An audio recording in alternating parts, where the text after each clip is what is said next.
Welcome back. Again, I am Pastor Jeremy Ulrich here at Shepherd King Lutheran Church, and this is the Daily Bread Bible Study for day number 44. We made it through to Thursday, February 13th, 2020, focusing on Numbers chapter 14 through 15. So thank you to everybody who's been a part of this Bible study, who's been following along and learning more with me. I've learned a lot through this process, and I hope to learn even more, especially how to interact with God, which will be the topic of today. We see in chapter 14 that the people rebel, and this is very similar to what we talked about in day 20 of the Daily Bread Bible Study on Exodus 15 through 16. So we hear that the people murmur and complain against Moses and Aaron, which makes me think that the people are tired, they're afraid, and they are questioning their leadership, their leaders. It sounds like there's a congregation in conflict, and I'm sure there's all sorts of emotions happening at this point in time. They don't seem to be thinking very clearly, because they say the phrase, "Let us return to Egypt," and they become nostalgic about their time in Egypt, even though they were slaves in Egypt and had forgotten that they were once free people before their time of enslavement in Egypt. Moses and Aaron, being people who fear God, they fell on their face. They fell on their face before the congregation and the community. They are both sad that they have been implicated as quote-unquote bad leaders, and they are distressed on behalf of the congregation's distress. This bowing down of Aaron and Moses gives an opportunity for the raising up of new leaders, and we hear some voices come to the forefront, namely Joshua and Caleb, and they speak in Numbers 14:7 through 9. "The land that we went through as spies is an exceedingly good land. If the Lord is pleased with us, he will bring us into this land and give it to us, a land that flows with milk and honey. Only do not rebel against the Lord, and do not fear the people of the land, for they are no more than bread for us. Their protection is removed from them, and the Lord is with us. Do not fear them." As the two leaders bow down, Moses and Aaron, the two leaders stand up to speak in front of the congregation of Joshua and Caleb, and their willingness to say that we are leaders who believe that God will lead us into the promised land. You can follow us. And the congregation's response is they're not buying it. The congregation, in fact, threatens to stone Joshua and Caleb because they did not like their inspirational speech. This reminds me of the way that other leadership challenges have happened. We'll look especially at the story of Jesus and the way that Jesus, after giving a prophetic statement in Luke chapter 4 in his hometown of Nazareth, the people respond by wanting to lead him up to a high point and throw him off a cliff after his inspirational speech. This also reminds me of another inspirational speech too in Acts chapter 7. This is where Stephen preached the message about Jesus to the Jews, and in return for that, he is stoned to death as the first martyr for the Christian church. It goes to show that people don't like hearing hard messages, messages that will challenge them, messages that will be difficult, messages that may not be what they want to think, especially when people are stuck in fight or flight mode, which when you're in conflict, and often, big conflict like congregational conflict, there's a lot of emotions and fight or flight responses happening within people. And so the temperature may be too high for it to be productive, for people to be able to reason and stand up for what their actual beliefs are. But it's It's where the congregation was at. But even in the midst of fight or flight, we're accountable for our actions and our words. So the congregation wanted to hear something different. They were quick-tempered and even threatening violence because their minds were in this fight or flight mode and they wanted a fight. But yet God shows up in the midst of this congregational meeting that they have and responds in a similar fight mentality. Picking it up in Numbers 14:11, "And the Lord said to Moses, 'How long will this people despise me? And how long will they refuse to believe in me, in spite of all the signs that I have done among them? I will strike them down with pestilence and disinherit them. I will make of you a greater nation and a mightier nation than they.'" If the people have had enough, it sounds like the Lord has had enough as well too. And God, dealing with their frustration, gets frustrated himself as well. The reminder of these words is that God says this in front of the congregation as they are listening. They're gathered in the tabernacle. And I'm led to believe that most of the conversation between Moses and God is heard by the people, which makes Moses' leadership in this moment even more profound, I think. Moses, seeing that God is upset, seeks to console and comfort God and to talk God down from doing something that would break God's promises, God's covenant. Moses says to God, "Your fame has spread amongst all the nations around."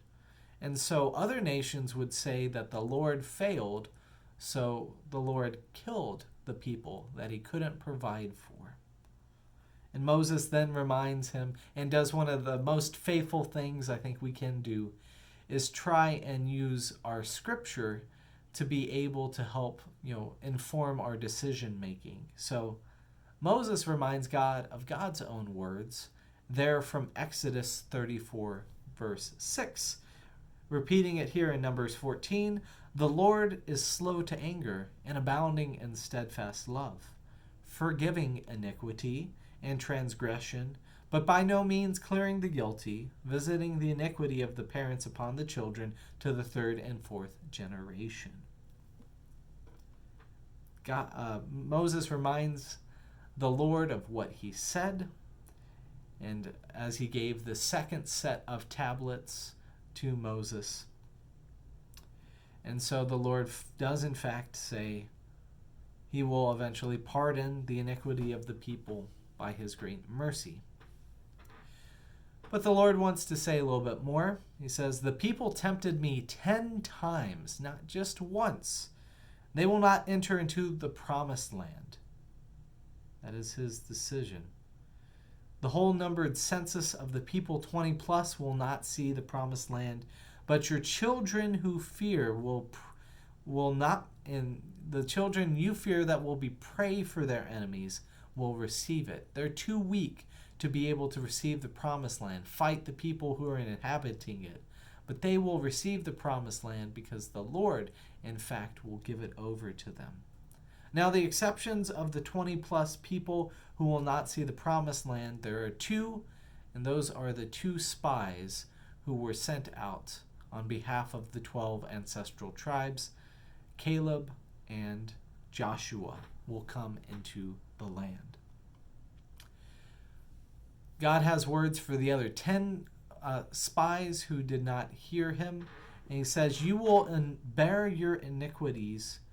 Those 40 days that you were there scouting the land and doubting, your children shall bear them 40 years.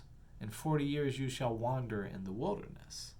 And then a plague comes and consumes all the 10 spies, the unfaithful ones, leaving the faithful ones, Caleb and Joshua, who trusted in the Lord, alive. Then the people of God acknowledge their sins and they want to make amends. And their decision to make amends for God is to go and fight without the Lord being at their side, without the Ark of the Covenant leading them in battle. and they get repulsed, just as God reminds them it's about me giving success instead of you being able to take success. So looking at chapter 15, we see in verse 15 and 16 of chapter 15 that, again stating the promise that the resident alien must be obedient to the statutes as a citizen would, yet at the same time that also means that the resident aliens have rights by the same laws and ordinances as well, and those rights should be very similar to the rights that are due to citizens as well. So it's important to balance that in especially our day and time as well too, to hold those who are aliens here in the United States who may have not come legally, so to hold them accountable to the statutes that we have, to not withhold the processes of immigration that we have in this United States, but also at the same time to remember that these are individuals too with families who have tried to come here to the United States to better their families often, and to be respectful of these people as beloved children of God, but also people who need to be in accordance with the statutes of this nation that we have. So using also this imagery as well, turning it around for us as Christians, we Christians are resident aliens in the Jewish culture, and in a lot of ways resident aliens in the Old Testament. We have the same obligations to follow the law, yet also have protections under the law of Moses for our interactions with God as well too. We'll pick up on those themes when we talk more about Jesus as well, and the interplay of the law and the gospel for us, especially from my tradition is the Lutheran Christian variant, so the Lutheran flavor focusing on the law and gospel of that. So we'll talk more about that coming up in the New Testament discussions around these laws of Moses. But for our day and time, focusing again on chapter 15 of Numbers, we're looking at verse 26, in that all citizens and aliens will be forgiven for communal sins done in ignorance. So this is mainly important to say that sins that are done in ignorance are the ones which will be able to be forgiven. It's the intentional sins.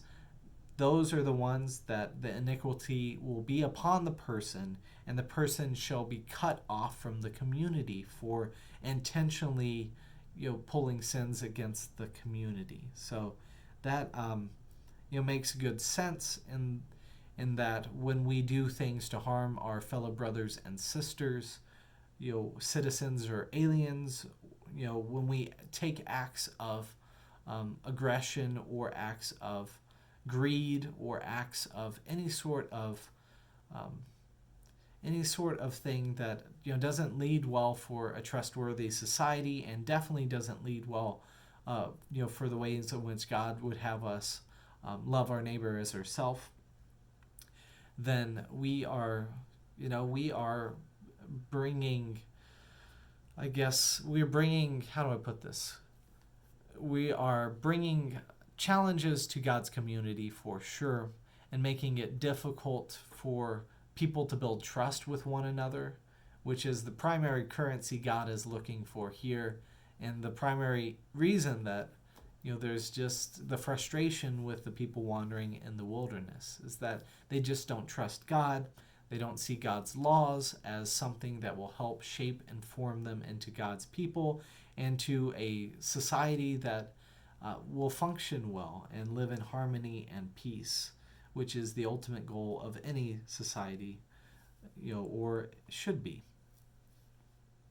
They then find the example of a person who's found gathering sticks on the Sabbath day, which is a violation of God's law. And so the punishment that they come up with is that the whole congregation shall stone him to death.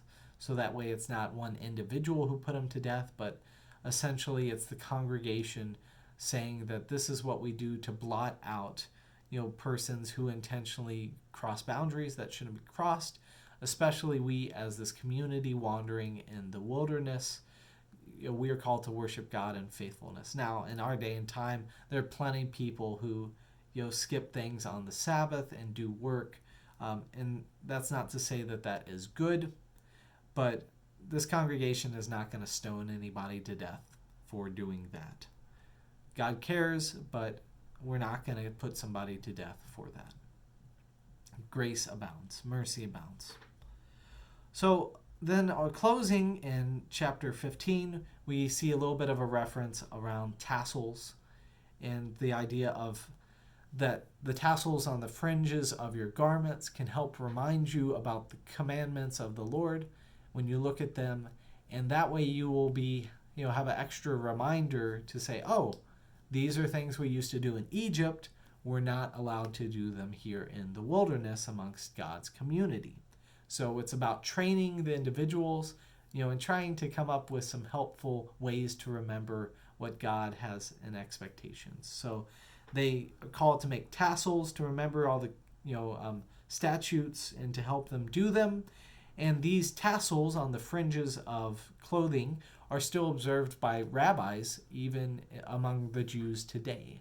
So this is a tradition that's still kept, and a very valuable one when you're able to know the significance of it. So just as a lot of Christians wear the cross around their neck and have that symbol sometimes even tattooed on your body as well, may you be able to embody that and remember that we are called to live a set-apart life as well, following the faithfulness of our tradition, be it being a Jew or being a Christian or a Muslim, whatever it is, you're called to live to the calling that God calls us to, and to do that faithfully without violence, but trying to do that not in fight or flight mode, but in peace with one another. So let's live in peace.